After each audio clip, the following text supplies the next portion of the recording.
Hello, welcome back. It's Andrew Penn talking about the specific medication and non-medication management strategies for psychotic disorders.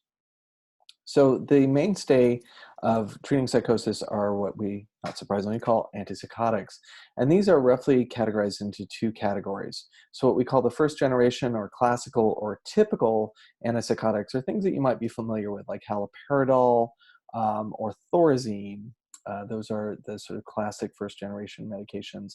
But in the last 20, 25 years, we've seen a incredible number of what are called atypical or second generation antipsychotics come onto the market. Clozaril was the first one about 32 years ago now, but in the 90s and 2000s, we've seen many more agents come onto the market, and you can see this sort of spread, this bimodal distribution here of the emergence of these drugs onto the market.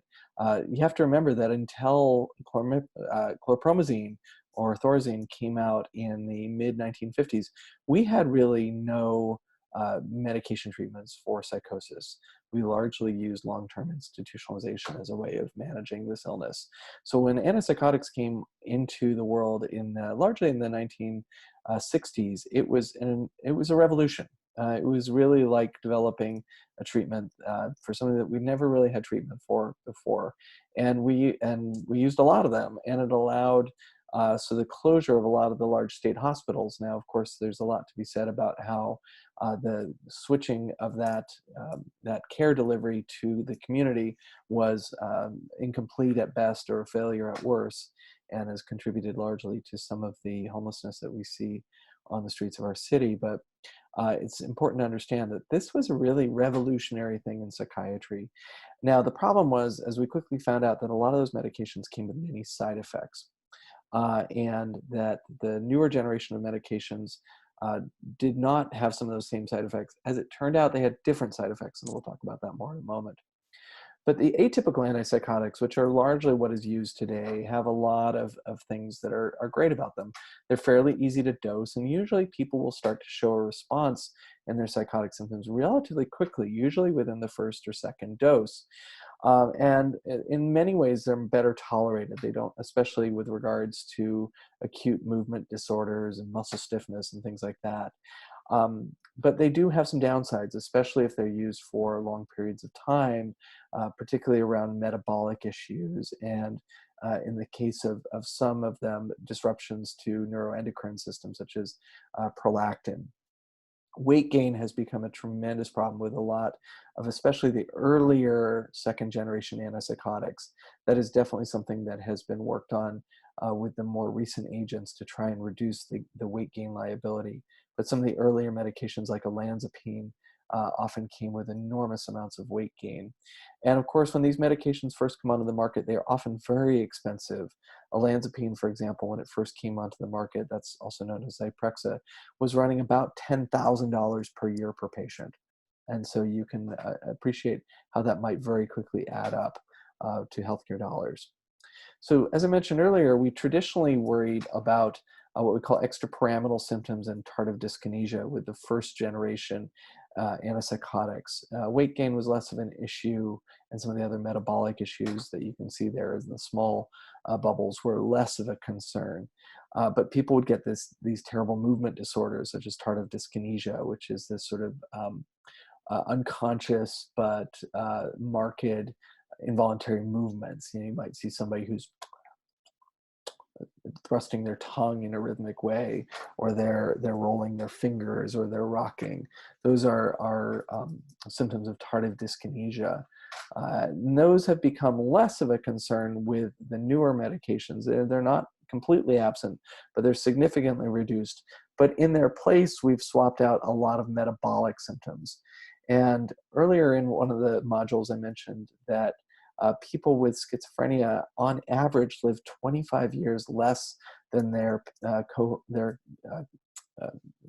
peers who do not have schizophrenia. And that may be in large part because of some of these metabolic distortions.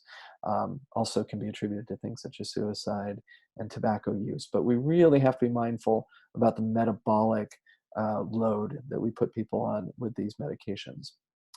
Now, medications are not the only treatment for schizophrenia. We also want to be thinking about treating the whole person and not just the biological treatments for their brain. And a lot of this has to do with community and recovery model support. So things such as NAMI is more focused towards the family, but by supporting the family can better support their family member who has schizophrenia.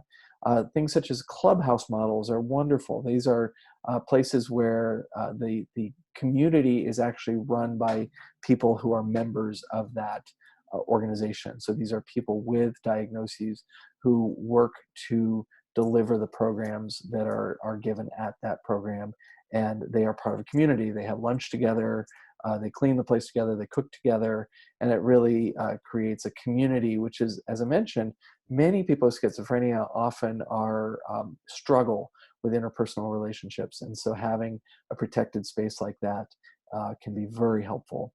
And there are what might be considered more alternative models of looking at psychosis, such as the Spiritual Emergence Network, which sees psychosis as really a sort of a non-ordinary state of consciousness, which is not necessarily pathological. There is the Hearing Voices Network. And then there are these sort of organizational structures, particularly intensive clinical case management or assertive community treatment is a very robust model where rather than waiting for the patient to come into the clinic, the team goes to the patient. The team might go to the SRO and make sure and check their blood pressure and make sure that they've been eating and make sure that they've taken their medication. And that might take place in a supportive housing situation where the person is not going to get evicted if they're shouting back at their voices in the middle of the night, but that might garner them some additional support and care. And these programs work, so they often markedly reduce hospitalization, and they can help people have a much better quality of life. Family psychoeducation, I've already talked about that. The American Foundation for Suicide Prevention is also an excellent national community organization in addition to NAMI, and I highly recommend the work that they do. And a lot of times there's this notion that psychosis is not treatable with psychotherapy, and increasingly there is evidence that would point to the contrary. And a model which is getting increasing traction is something called CBT for psychosis. CBT meaning cognitive behavioral therapy. So inviting people to question some of the thoughts that they're having and to examine the evidence for them and to see if those thoughts and distortions can be changed with that kind of examination. Psychosocial rehabilitation endeavors to get people back into the communities from where they came from. So helping them with practical skills, such as learning to ride the bus. How do you go grocery shopping? How do you cook a meal for yourself? How do you deal with your landlord if they're giving you a hard time? We do a lot of work around symptom management, and this is obviously a robust area for nursing. There's been some research that found, for example, that when people use headphones, it decreases the amount of their auditory hallucinations. And the great thing about these things that everyone's wearing nowadays is you can walk around and talk to yourself, and most people don't think it's all that unusual because they'll just assume you're on a phone call. Harm reduction can definitely have a useful place in this, particularly for patients who are also concurrently using substances. And then, of course, vocational training. This is a big deficit that many people with severe mental illness have, is in their job skills, because often their illness struck right when they were beginning their education or their vocational or military training. So getting people back into work that they can accomplish and feel successful is really important. This is an illness that comes with a lot of particular perils. And as you can see here, poverty, many of these folks are not able to earn a living wage, and often will bounce in and out of unstable housing, unstable employment. And then, of course, is the question of what happens when your family is no longer around. And so that can create some real challenges for people as they age.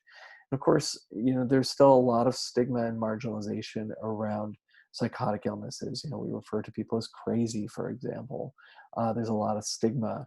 People who live in marginalized housing are often exposed to violence and often have difficulty accessing getting adequate nutrition. There are areas of the Tenderloin that are food deserts, really, and many people subsist on snack foods. And then, of course, we criminalize a lot of behavior which is associated with schizophrenia. If somebody's, there's a gentleman who lives on my street who has been sleeping in a doorway for the better part of 7 or 8 years. And when I imagine what his voices are acting up and he starts shouting back at them, sometimes I'll hear some pretty coarse language in the middle of the night coming from the street below. And I don't call the police about it because I certainly don't want him being confronted by somebody who doesn't understand that he might be hearing voices and that he's actually not a threat to anybody. And then, of course, the health risks that we've talked about there. So if you're an advanced practice nurse and you're not working in a psych-specific setting, so you're not a psych NP, what can you do? Well, there's a lot of things you can do. First of all, don't be afraid to treat people with schizophrenia, for example, or people with bipolar illness. That these are folks just like you and me. They might need a little extra care, they might need a little extra time, but you can absolutely treat them, and you can treat their primary care needs. Jerry Collins Bride, who is a emeriti professor in the School of Nursing and who was one of my wonderful mentors when I was a student here, has a practice where she really just does primary care for people with severe mental illness and severe intellectual disability. She does a wonderful job with them. You can help to coordinate their psychiatric and other health services. A lot of folks with severe mental illness do not see primary care, and so they may only see a psychiatric provider, or they may see that psychiatric provider way more frequently than you as a primary care provider. So by collaborating with that psychiatric provider, you can have an extra set of eyes and ears on your patients.